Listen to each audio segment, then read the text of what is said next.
7 മാസമായിട്ട് ഒഴിഞ്ഞു കിടക്കുകയായിരുന്നു ഇന്ത്യയിലെ അമേരിക്കൻ സ്ഥാനപതി സ്ഥാനം. ആ സ്ഥാനത്തേക്ക് ഒരു ചെറുപ്പക്കാരൻ എത്തുന്നു, 38 വയസ്സുകാരൻ.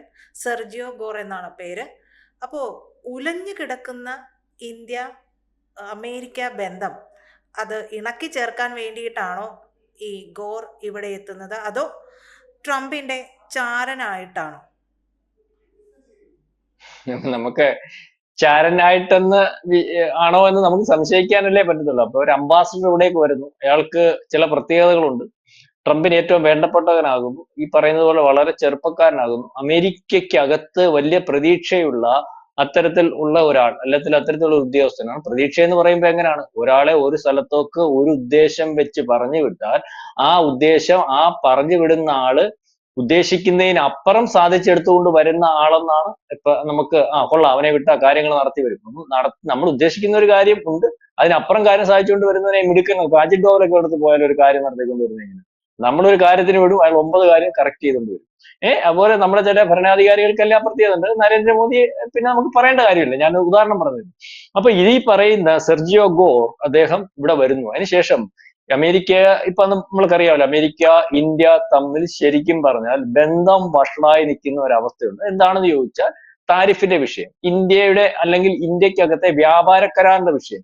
ഇന്ത്യക്കകം ഇന്ത്യയിൽ അല്ലെങ്കിൽ നമ്മുടെ ഇന്ത്യക്കകം അവർക്ക് കച്ചവടം ചെയ്യാൻ അവർക്ക് ഇഷ്ടത്തിന് വിട്ടുകൊടുക്കാത്തതിന്റെ ഒരു അല്ലെങ്കിൽ അത്തരത്തിലുള്ള ഒരു നീരസം, അല്ലെങ്കിൽ നമ്മൾ നമ്മുടെ താല്പര്യം സംരക്ഷിച്ചുകൊണ്ട് മാത്രം ചില കാര്യങ്ങൾ സംസാരിക്കാണ്, വ്യാപാര കരാർ ഉൾപ്പെടെയുള്ളതിന് നിൽക്കുന്ന ഒരു ഇന്ത്യ.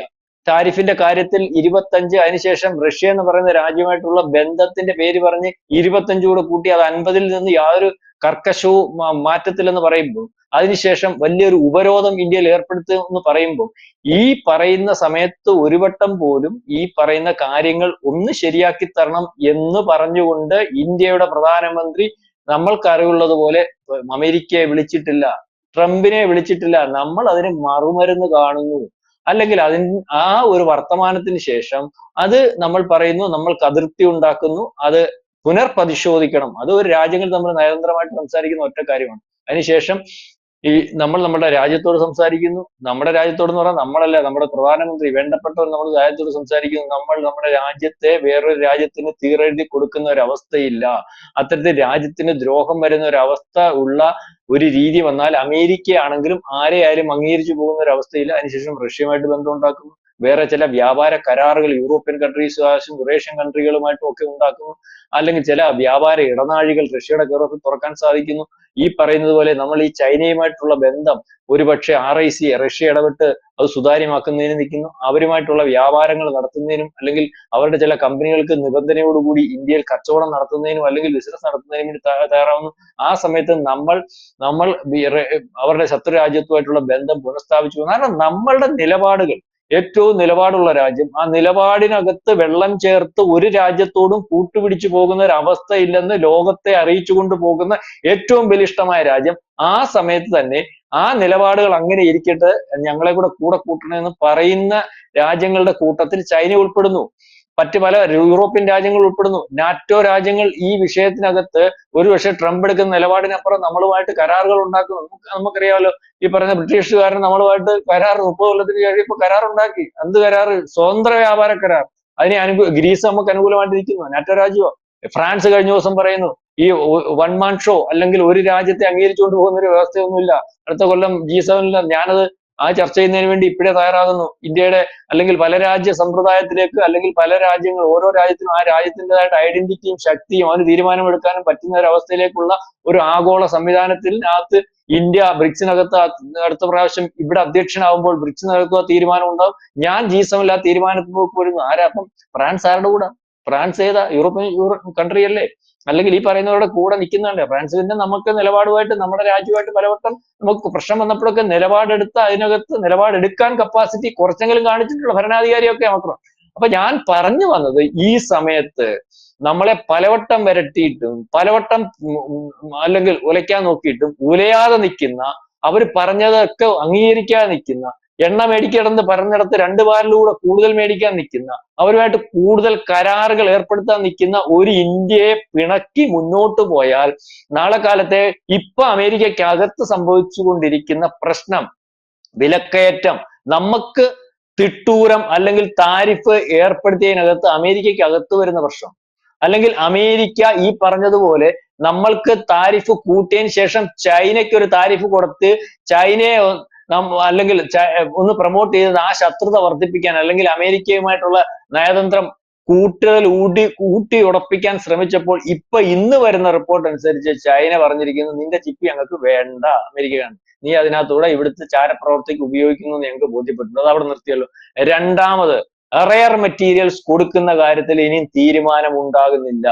റെയർ മെറ്റീരിയൽസ് അമേരിക്കയ്ക്ക് കൊടുക്കാതിരുന്നാൽ, അമേരിക്ക വലിയ രാജ്യമൊക്കെ ആയിരിക്കും, കാര്യമൊക്കെ ശരിയാ, റെയർ മെറ്റീരിയൽസിന്റെ 90% ലോകത്ത് ഇപ്പൊ കൈകാര്യം ചെയ്തുകൊണ്ടിരിക്കുന്നത് ഒരുപക്ഷെ ചൈനയാണ്. അതിനകത്ത് 50% കൂടുതൽ ശേഖരമുള്ള രാജ്യം ചൈനയാണ്. റെയർ മെറ്റീരിയൽസ് അവിടെ ചെന്നില്ലെങ്കിൽ മാസങ്ങളോളം അവരുടെ പല പദ്ധതികളും പൊളിയും. ഏറ്റവും പ്രധാനപ്പെട്ടതായിട്ടുള്ള ആയുധ വ്യാപാരം മാത്രം ഉപജീവന മാർഗമായിട്ട് പ്രധാനമായിട്ട് വെച്ചിരിക്കുന്ന രാജ്യത്തിനകത്ത് നാളെ കാലത്ത് യുദ്ധവിമാനങ്ങൾ ഉണ്ടാക്കാൻ പറ്റുന്ന ഒരു അവസ്ഥയില്ല. ഈ ടാങ്കറുകളുടെ പുറംചട്ട ഉണ്ടാക്കാൻ പറ്റുന്ന ഒരു അവസ്ഥയില്ല. ഹെലികോപ്റ്ററുകൾ ഉണ്ടാക്കാൻ പറ്റുന്ന ഒരു അവസ്ഥയില്ല. ഇലക്ട്രിക് വാഹനങ്ങൾ ലോകത്ത് നമ്പർ 1 ആയിട്ട് പ്രൊമോട്ട് ചെയ്യുന്ന രാജ്യങ്ങളുടെ കൂട്ടത്തിലുള്ള അതിന്റെ കച്ചവടം നിന്നു പോകുന്ന, അല്ലെങ്കിൽ പ്രൊമോട്ട് ചെയ്യാൻ പറ്റുന്ന മാസങ്ങളോളം സ്തംഭിച്ചു പോകുന്ന അവസ്ഥ. ഇവരുടെ കമ്പനിക്ക് ഇപ്പൊ ഇന്ന് വിളിച്ച് കൊടുത്തിട്ടുണ്ട്. ഗവൺമെന്റ്, ചൈനക്കാരൻ ഗവൺമെന്റ് റെയർ മെറ്റീരിയൽസ് സപ്ലൈ ചെയ്യുന്ന ഓരോ കമ്പനിയും വിളിച്ച് പറഞ്ഞിട്ടുണ്ട്, ഞങ്ങളുടെ അല്ലെങ്കിൽ ഗവൺമെന്റിന്റെ പറഞ്ഞ കോട്ടയിൽ മാത്രം പണിഞ്ഞാൽ മതി, പിന്നെ നീയൊക്കെ ഇനി എവിടോട്ടോ അയക്കുന്നത് എന്നുള്ള കാര്യം ഇവിടുത്തെ ഈ സാങ്ഷൻ മേടിച്ചിട്ട് മതി. ഇത് ഇന്ത്യ എടുത്ത് നോക്കിയപ്പോൾ നരേന്ദ്രമോദി 3-4 കൊച്ചു രാജ്യത്തോട്ട് ചെന്ന് 4 കൈ കൊടുത്തപ്പോൾ റെയർ മെറ്റീരിയൽസിന്റെ കാര്യം നമ്മളും കൈകാര്യം ചെയ്തു. അപ്പൊ വേറെ സംവിധാനങ്ങൾ നമ്മൾ ഉണ്ടാക്കിയിട്ടുണ്ട്. ഇന്ത്യ അപ്പൊ മാത്രമല്ല ഇപ്പൊ പറഞ്ഞിട്ടുണ്ട്, ഇന്ത്യക്കകത്ത് ഞങ്ങൾ നേരത്തെ ഇത് നിർത്തിവെച്ചായിരുന്നു, പക്ഷെ ഞങ്ങൾ ഇത് പുനഃപരിശോധിക്കും, ഇന്ത്യക്ക് കൊടുക്കാനുള്ള സംവിധാനം ചെയ്യും. ഇന്ത്യ അമേരിക്കയ്ക്ക് കൊടുക്കുന്നത് കൊണ്ടൊന്ന് ഉള്ള ഒരു ആശങ്ക ഉള്ളത് കൊണ്ടാണ് അതിന്റെ നിർത്തിയെന്ന് പറയുന്നത്. അപ്പൊ ഇന്ത്യ ഈ പറഞ്ഞതുപോലെ താരിഫിന്റെ വിഷയത്തിൽ നമ്മൾക്കിടയിൽ, അല്ലെങ്കിൽ നമ്മുടെ ശത്രുവിനെ ഒന്ന് 30 കൊടുത്തുകൊണ്ട് നമുക്ക് 50 തന്ന സമയത്ത് അവന്മാർ രണ്ടുകൂടെ അടിച്ചു നിൽക്കുമെന്ന് പറഞ്ഞിടത്ത് ട്രംപ് വിചാരിച്ച ഒരു നയതന്ത്രം അല്ല ഇവിടെ നടന്നേക്കുന്നത്.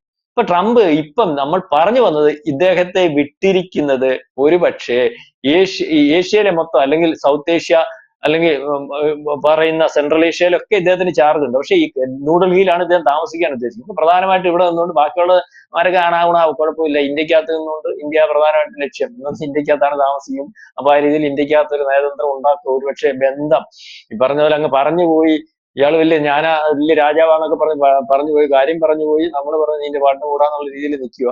അപ്പൊ ഇനി എങ്ങനെയും വന്നിട്ട് നാട്ടുകാരറിയാതെ രഹസ്യമായിട്ട് ഈ കൊച്ചാടിനെ പറഞ്ഞുവിട്ട് ഇവിടെ സംസാരിപ്പിച്ച് ഒരുപക്ഷെ ഒരു സംവിധാനത്തിനകത്ത് രഹസ്യമായിട്ടൊരു നീക്കുപോക്കൊക്കെ ഉണ്ടാക്കി സൈലന്റ് ആയിട്ട് ആ വ്യാപാരവും കാര്യങ്ങളും കച്ചവടവും ആ ബന്ധവും ഒക്കെ പുനഃസ്ഥാപിക്കുന്നതിന് വേണ്ടിയാണോ ട്രംപ് ഇയാളെ പറഞ്ഞു വിട്ടിരിക്കുന്നത്?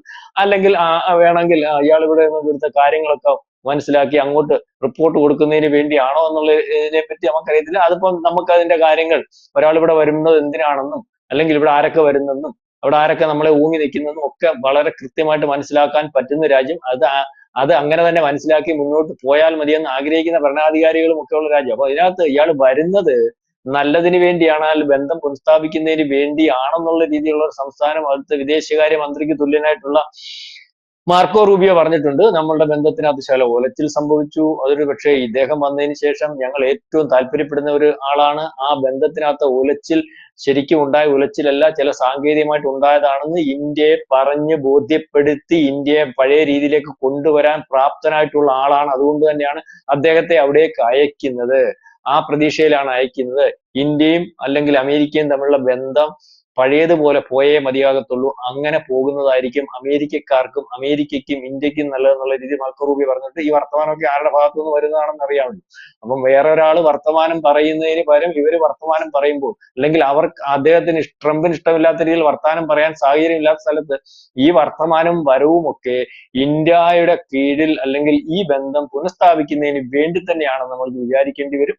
അല്ലാത്തൊരു ബന്ധത്തിനും, അല്ലെങ്കിൽ ഈ 7 മാസം കൊണ്ട് ഒഴിഞ്ഞു കിടന്ന ഒരു സംവിധാനം ഇപ്പം അങ്ങോട്ട് ഫിറ്റ് ചെയ്ത് വെച്ചിട്ട് അമേരിക്കയ്ക്കൊന്നും സാധിക്കാനുള്ളതും അല്ല നമുക്ക് മനസ്സിലാവും. അപ്പം ഈ നയതന്ത്ര ബന്ധം അല്ലെങ്കിൽ വഷളായത് കറക്റ്റ് ചെയ്യുന്നതിന് വേണ്ടിയും, വ്യാപാര കരാറുകളൊക്കെ പഴയ പോലെ ആക്കുന്നതിന് വേണ്ടിയും, അല്ലെങ്കിൽ കയറ്റുമതി ഇറക്കുമതിയൊക്കെ നമ്മൾക്ക് ആവശ്യമില്ലെങ്കിലും അവർക്ക് ആവശ്യമുള്ളതെന്ന് ബോധ്യപ്പെട്ട്, അവരുടെ രാജ്യത്തിനകത്ത് ആ പ്രശ്നങ്ങൾ ഉണ്ടാകുന്നുവെന്ന് ബോധ്യപ്പെട്ട്, അല്ലെങ്കിൽ നമ്മൾ ഈ പിണക്കിയത് കൊണ്ട് ലോകക്രമത്തിനകത്ത് ഇന്ത്യ വരുത്തുന്ന വ്യത്യാസം ബോധ്യപ്പെട്ട്, നാളെ കാലത്തെ താൻ രാജാവെന്ന് പറഞ്ഞുകൊണ്ടിരുന്ന രാജാവല്ലാതെ പോകുന്ന ഒരവസ്ഥയിലേക്കും ചവിട്ടുന്ന മണ്ണ് ഒലിച്ചു പോകുന്ന ഒരവസ്ഥയിൽ യൂറോപ്യൻ യൂണിയനകത്തും നാറ്റോയ്ക്കകത്തും കയറി ഇന്ത്യ കളിച്ചിരിക്കുന്നു. ഒരുപക്ഷെ ഞാൻ ഈ പറഞ്ഞ നേരത്തെ പറഞ്ഞ നാളെ കാലത്ത് ഈ പറയുന്ന ഫ്രാൻസ് ഉൾപ്പെടെ ഉള്ളവര് ബ്രിക്സുമായിട്ട് കൂടിയാലോചിച്ച് പോയാലും, അല്ലെങ്കിൽ ബ്രിക്സ് സമ്മേളനത്തിൽ ഫ്രാൻസിൽ അടുത്ത പ്രാവശ്യം ഫ്രാൻസിന്റെ ഭരണാധികാരി വിശിഷ്ടാതിയായിട്ട് വന്നാലും, അല്ലെങ്കിൽ അതിനകത്ത് ചേരാൻ തീരുമാനിച്ചാലും ഒന്നും അത്ഭുതപ്പെടാനില്ല. അമേരിക്ക ആകപ്പാടെ പെട്ടിരിക്കുന്നു. അത് വീണ്ടും പഴയ അവസ്ഥയിലേക്ക് എത്തിക്കുന്നതിന് വേണ്ടി മസിലും ഒക്കെ ഒന്ന് പെരുപ്പിച്ച് നോക്കിയപ്പോ പഴയ പോലെ മസിലല്ല, 82 വയസ്സുണ്ടല്ലോ, ഉരുണ്ടു വരുന്നില്ല, ചുളുങ്ങി ചുളുങ്ങി ഇരിക്കുക, കൈ മടക്കുമ്പോ. അത് ട്രംപിന് ബോധ്യപ്പെട്ടു. അത്തരത്തിലുള്ള കാര്യങ്ങളും നീക്കങ്ങളും ആണ് വരുന്നത് എന്ന് നമ്മൾക്ക് വിചാരിക്കേണ്ടി വരും.